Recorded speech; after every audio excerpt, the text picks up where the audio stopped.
What's going on, folks? Thanks for hitting that download button to check out a brand new episode of Toys and Tech of the Trade, your one-stop shop for toys, tech, and talk with some assembly required. I'm your host, Rich, and if this is your first time checking out a show, welcome. Second of all, a little bit about what we do here.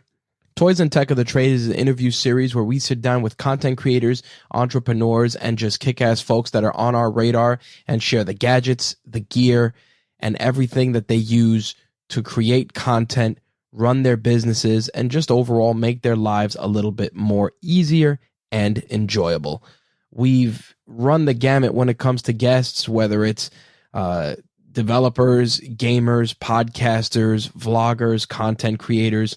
The list goes on, and we look forward to sharing many more of those stories with you in the coming weeks. With the introduction out of the way, I want to open things up with an apology. As many of you may or may not know, the last episode of this podcast was back in November, I want to say. So December, January, February, March, we've essentially gone 4 months without a new episode. As a veteran podcaster, that is a big botch on my part.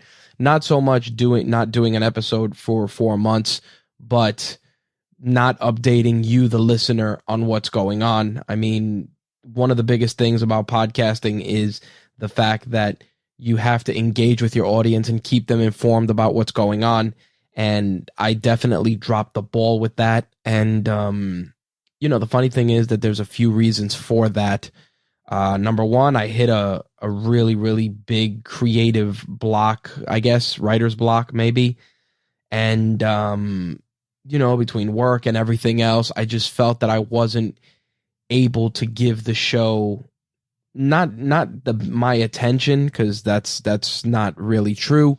I just felt that I wasn't going to give it my best, and it would have been a disservice to our guests and even the audience to just have a very paint by numbers, blah, blah, blah type of a podcast. I mean, you can hit download and find a million other podcasts that are capable of delivering that with a lot better production value and definitely just a better engagement. And because of that, I felt, I don't want to say it was depression. Depression's a very strong word, and I don't want to use that. I think writer's block, but just creator's block, I guess. I just haven't felt just creative, and not just for the podcast. I mean, even for the site, which is crazy because, back in February, we did Toy Fair, which was amazing. A lot of great content came out of there. Definitely got the creative juices flowing. And then, all this crazy virus stuff happened, and my priority shifted to, keeping my wife and my daughter safe, my two sisters, one of which has disability that makes her immunocompromised, my grandmother and a few others. And, that's kind of where my focus has been, just making sure that they're taken care of and better off. But I wanted to give you guys that real world update. And obviously, we are Toys and Tech of the Trade. We do talk about the tech and the toys that keep us grounded, so to speak. And I actually wanted to take this opportunity to talk about what's been going on with regards to working from home. As many of you across the country and even across the world, for that matter, know, there's been a lot of restrictions put in place to stop the spread of the coronavirus, COVID-19. And because of that, many of us, not so much me, because I've been working from home for the last 2 years for my regular employer, but my wife has been home, and many other people that I know that are in my circle have been forced to adapt and work from home. And for many, this is a brand new experience. For me, it's not so new because, as I said, my day-to-day job has me on as somebody who, telecommutes, works from home. And for the last 2 years, I've been able to do it. And I got to say that it has not been easy. Prior to my daughter being born, most days I'd be working and I would be in utter solitude. My two sisters each would go to their adult day programs. My grandmother went to her senior citizens program. My brother was working, my wife was working, and it was just me.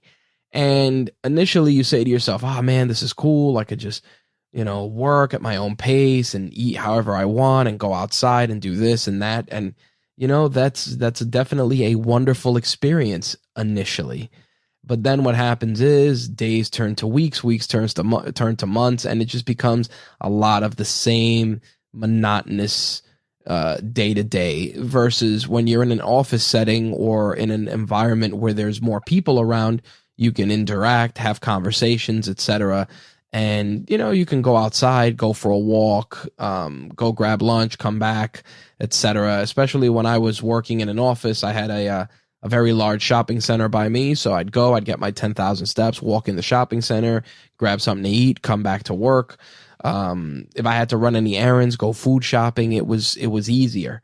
When my daughter was born, she definitely helped me pass the time a lot easier, mostly because obviously priority one is keeping your kid alive that first year. But in addition to that, there was someone to talk to, even if it was just talking to an infant. It felt very fulfilling. It gave me more purpose besides just my day-to-day 9 to 5 job, and it made things easier. And as my daughter has grown, she's now 18 months old. It's definitely become a better part of my day. Waking up, we have breakfast together, and she watches her cartoons. We usually hang out for a little bit. I put her down for a nap around 12, 1 o'clock. She'll sleep till around 3. She'll have her next meal, and then she'll hang out in a giant play yard that we have in our living room until my wife gets home. And then, she comes home and she kind of, not that she takes over, but she kind of punches in and lets me just get my focus on my work and, content for the site and things of that nature. And of course, I still burn the midnight oil late at night, doing different things, whether it's social media or getting our shows out for the network. So definitely a lot of things. But, my wife works a regular job, 9 to 5, goes to an office, and she was told to start working from home. And it was a bit of an adjustment, just because they didn't really give her anything to telecommute, like a laptop or anything like that. But, I have a massive computer system here that I use for content creation and doing shows, etc. And then my office provided me a laptop, which I have plugged into a second monitor for doing my day-to-day work. So she's able to use my desktop and I'm able to work on my company laptop, and everything is as it should be. But there's certain hurdles that came in, like something I don't worry about, copy paper, for instance. My wife is like, oh, I have to print out reports. How much paper do you have? I think I've had the same 3 reams of paper for for the last 2 years I've worked from home. The only thing I use here and there a little bit more of is toner with a laser printer, but even still, it might last 6 months to a year. But, things like paper, certain office supplies, phone calls in particular, like, I'm on company conference calls now with the bulk of my day-to-day coworkers working from home. We're now doing video conferencing. So it's definitely a challenge, and, it's made us question just how prepared we are to work from home. Not so much myself, because like I said, I've been doing it for so long, but my spouse, and I know many of you out there are experiencing similar challenges. And I want to just share a couple of recommendations, a couple of things that I have been using that have made my work from home experience, easier, more enjoyable, and definitely more conducive. And the first thing I want to talk about is something that you may have heard about. Definitely a lot of blogs push it. It's called the Pomodoro technique. And basically what you do is you do your work in blocks. Everybody's interpretation of the Pomodoro technique varies. Some people say you do a 25-minute block and then you take a 10-minute break. But you can do whatever you think is best, 20 minutes, 25, 30, 35, 40, and then reward yourself with a 5 or 10-minute break. And then once that break is over, jump back into it. Let me tell you, initially I thought it was complete and utter rubbish. I was like, this is nonsense, whatever. But in about my third month in, it was definitely difficult at times to, just juggle work, and then you get up and go make yourself something to eat, and maybe you want to sit at the dinner table and, let the TV run for a little bit. Before you know it, you've eaten 3/4 of a sandwich and you're staring at whatever's on the TV, and then you look at the clock and you rush back to your desk, or even worse, you're so consumed with work that you lose track of time. You don't eat, you don't get up, you don't stretch, you don't go outside and get sunlight. Just very, very difficult stuff. And I got to tell you, ever since I started doing the Pomodoro technique, it has made me more efficient. It's also allowed me to get more accomplished, because what I would do is I would do 25-minute block or 30-minute block of my day job, take a 10-minute break, use that 10 minutes to do some work for the site or social or anything else, do another 30-minute block, 30-minute block.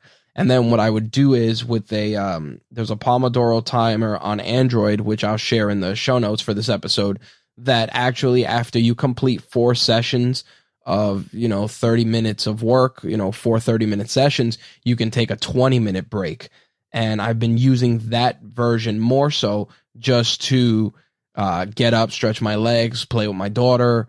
Also, like I said, work on stuff for the site, answer emails, etc., and boom, right back into it.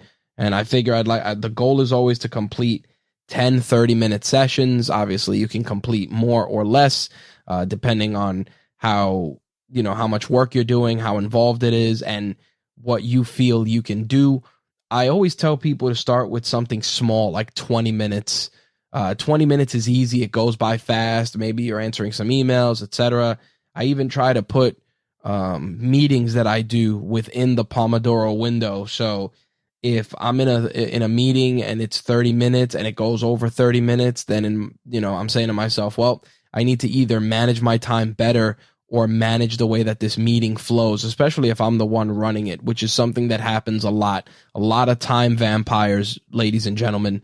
One of those things that rears its head, whether you're working in a regular office or you're working at home. There's so many different time vampires, energy vampires, whether it's phone calls from people that know you work from home, people you live with asking you to do stuff, minutia. Maybe you got people doing repairs in your house and you got to micromanage or watch them, et cetera, et cetera. There's definitely a lot of time vampires, and you have to stake those bastards accordingly and definitely stay on course. So definitely the first thing I recommend is either some sort of Pomodoro timer, tomato timer. Like I said, I'll put recommendations for what I use on iOS and Android in the show notes, and that's step 1. Number 2, a comfortable damn chair. A lot of people are like, oh, I'll sit on my couch, or I'll sit on my bed, or I'll sit here. No. A nice, dedicated chair for you to sit in. That's the chair you sit in to do work. It's the chair that'll help you go into work mode. And if you're sitting in this chair 8 hours, 10 hours, 12 hours, 16 hours, damn it, you need a good chair. Because sitting on the couch, I don't care what happens, sitting on the couch turns to laying on the couch, turns to sleeping on the couch. So definitely not the move. One of the things I made sure to do was to not take my laptop anywhere else in the house. I have it docked in my home office, and I come in, I sit in my chair, and that is priority 1. Now, for me to sit here and give you recommendations on chairs, I'm not going to do that, even if it's, great for affiliate numbers, whatever.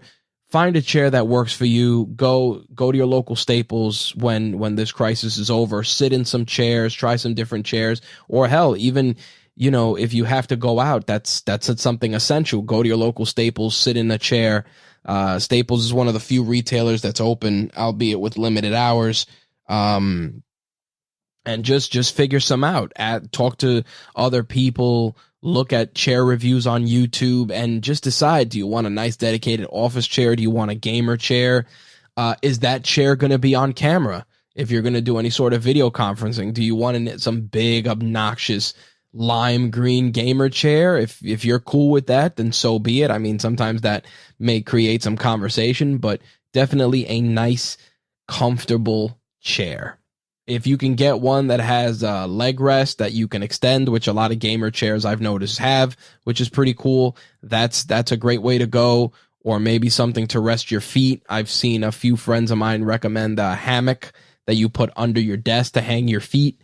Whatever it is, definitely get yourself a comfortable chair since you're going to be sitting in it for quite some time. Webcams, especially now that so many of us are working from home.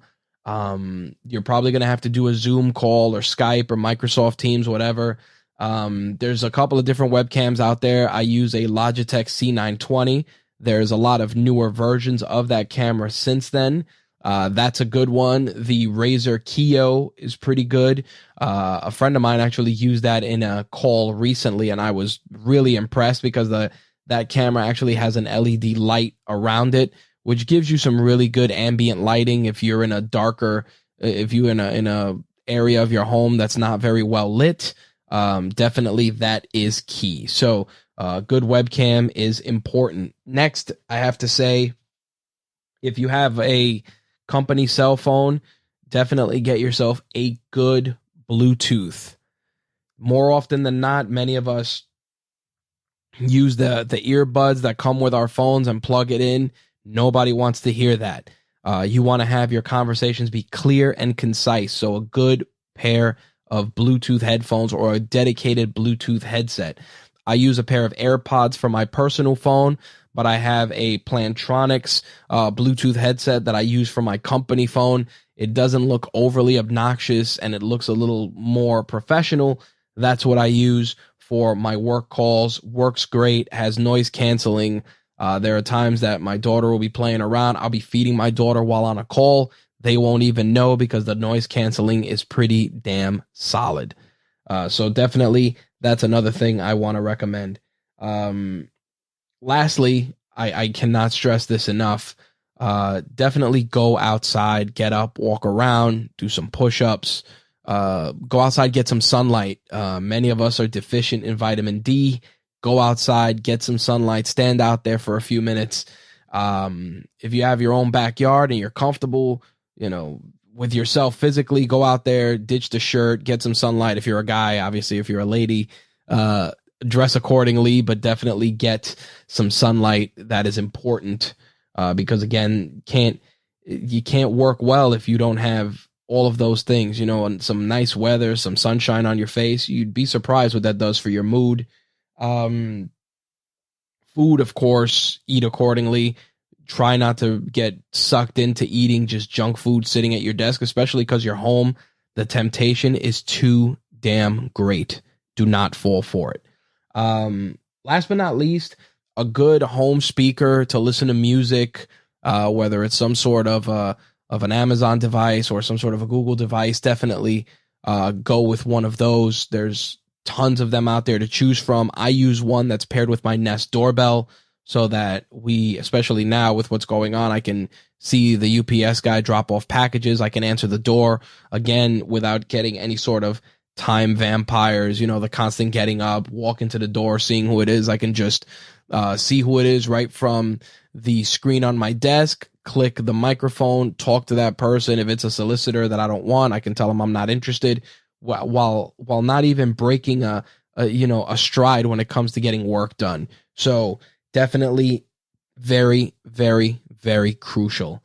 Lastly, I have to say, and this is something that a lot of people don't think about, but know when to shut off. Have a dedicated space to do your work and know when to separate it from your home life. Meaning, and this is something that many of us, we have so much trouble with, especially now if we're working from home with our partners, our family members, and our children. Have a dedicated space. Like, I have a small space that's my home office, and if I'm on a call, shut the door, put a do not disturb door hanger. You can buy one of those on Amazon, or you can say call in progress, whatever the case may be, or print something out and tape it on your door. Have that separation, but also know that that separation is double-sided, meaning that, yes, separate so that people don't bog down or interrupt your work throughout the day. But lastly, also know when to disconnect, because, you know, I say this not to dismiss anybody's job, but it's like, listen, unless you're a medical professional, a police officer, someone that's on call, someone whose job is something so grandiose that they need to be plugged in at all times, know when to set limits.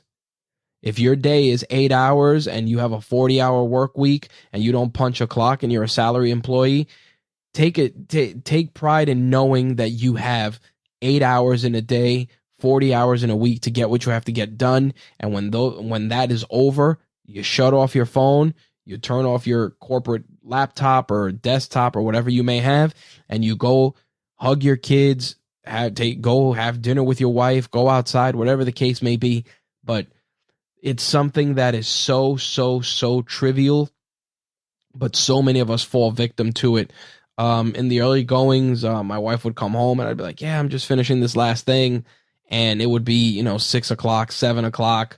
And the other thing is that you have to put that also out there for your colleagues who, they think that just because they may not know, it may totally be accidental that they make a phone call at 6 o'clock and you answer the phone when you shouldn't, or 7 o'clock, just because you're there. You have to really focus on nipping it in the bud and just saying, hey, whatever it is, can I take care of it? Is it quick? Because I'll gladly get it out of the way right now. If not, I'm on the way out. Even if you're on your way out to go sit in your dining room, hey, I'm on the way out. Can I call you back tomorrow? Or can I shoot you an email in the morning and we can reconvene?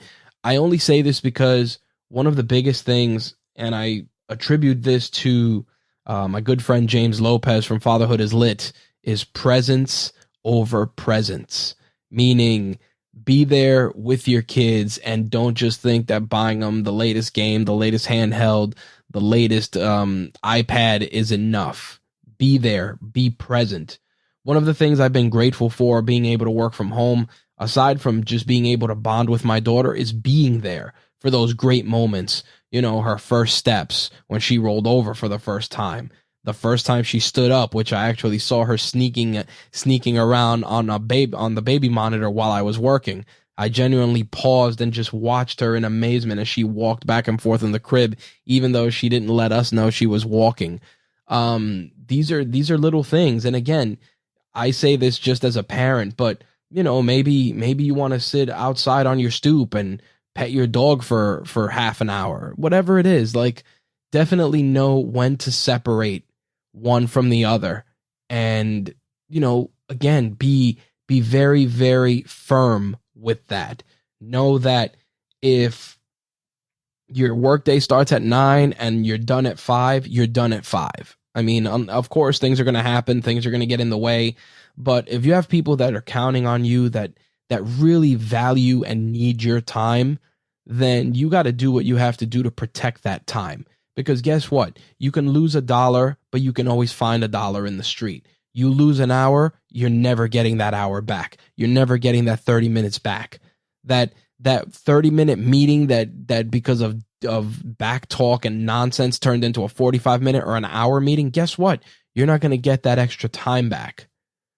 And unfortunately, that's going to be something that over these next few weeks, as many of you work from home, you're going to see that becomes a thing, because it's going to be, oh, let's talk about what's going on with the virus or the politics, or when am I getting my $1,000 check or whatever. And that's great, and if you want to dedicate time to that, that's fine. But just remember, every minute you spend doing that is a minute that you lose, playing catch with your kids in the backyard, or reading your kid a story, or sitting down on the couch and just watching a movie with your wife, or whatever the case may be. And those are the toys and tech of the quarantine trade, so to speak. And I think that coming back from such a long hiatus, I wanted to come back and just do something a little bit more casual, especially because, like I said, we're we're all in this together now. All of us are being affected by this in different ways. And I just wanted to do my part, give you guys a little value and give you guys something that can hopefully help you and be actionable.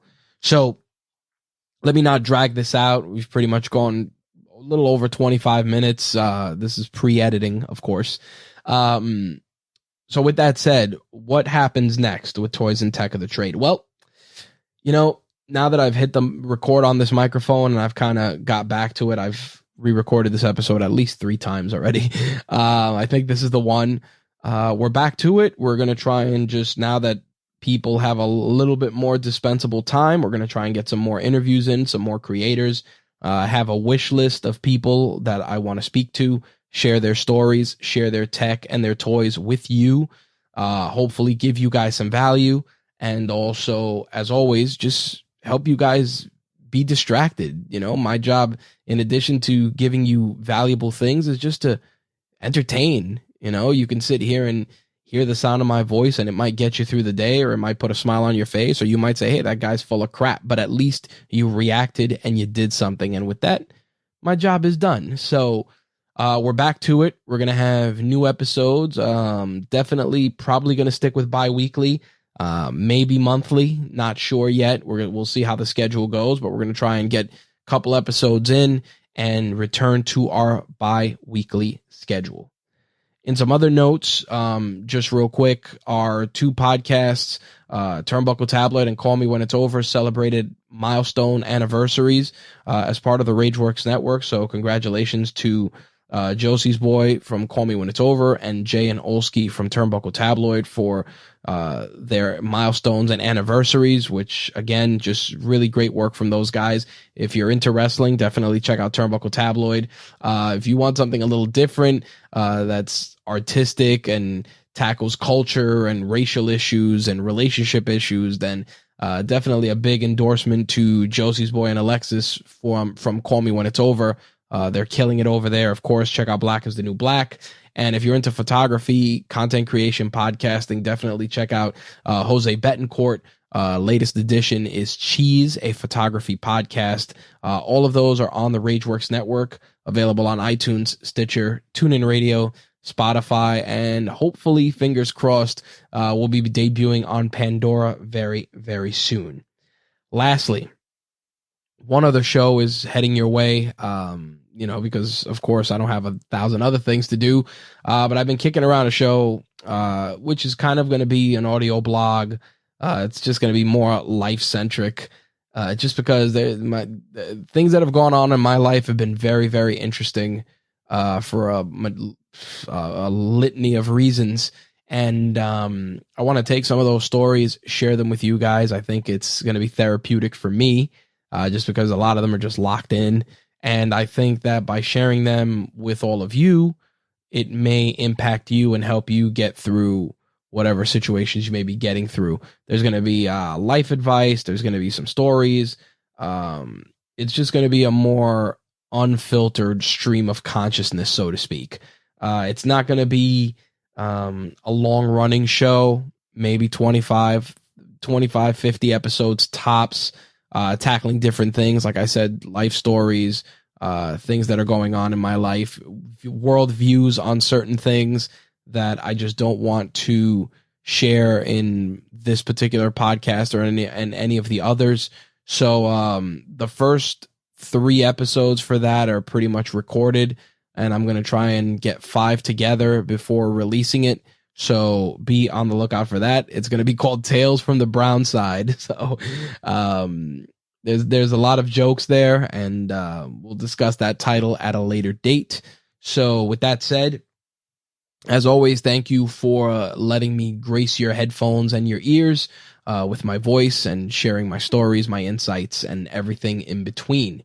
Brand new episodes of Toys and Tech of the Trade will be released bi-weekly. As always, to find out more about Toys and Tech of the Trade, visit us at therageworksnetwork.com or visit us at rageworks.net.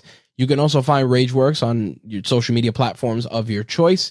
If you want to keep up with me personally, you can follow me on Instagram, RageWorksRich, and also follow Rageworks there as well. As always, if you have any questions, concerns, or would like to be a guest on a future episode of Toys and Tech of the Trade, you can email me, rich@rageworks.net.